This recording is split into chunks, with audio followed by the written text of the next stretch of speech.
د خفگان او د تکلیف د لری کولو دپاره حضور نبی کریم صلی الله علیه وسلم یو طریقه خی چې یو پیر حضرت علی رضی الله تعالی عنه د حضور نبی کریم صلی الله علیه وسلم مخې ته تیر شو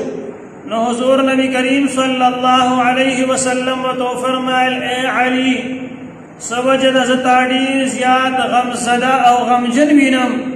نو حضرت علی رضی الله تعالی عنہ ورته فرمایل چې او د الله رسول صلی الله علیه وسلم خفا یما غمجن یما غمگین یما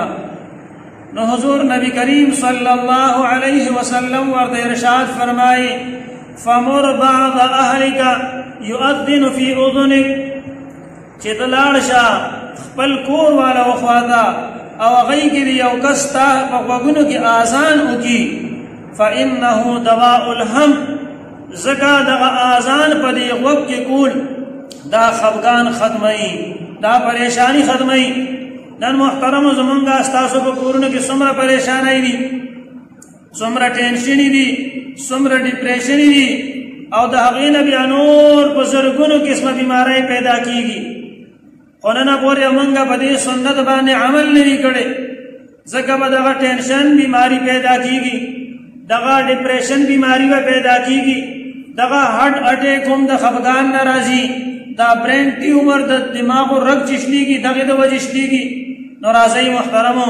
چې نن د حضور نبی کریم صلی الله علیه وسلم په دې حدیث مبارک باندې عمل شروع کو چې کلم زمون په کور کې د یو بنده پریشانی د حد نه سیوا شوه خفګان پرې راغی نو د هغه په وخت کې اذان کول پکار دي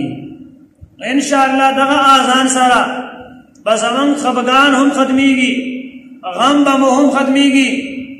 او د نبی علیہ الصلوۃ والسلام په حدیث باندې به عمل هم کیږي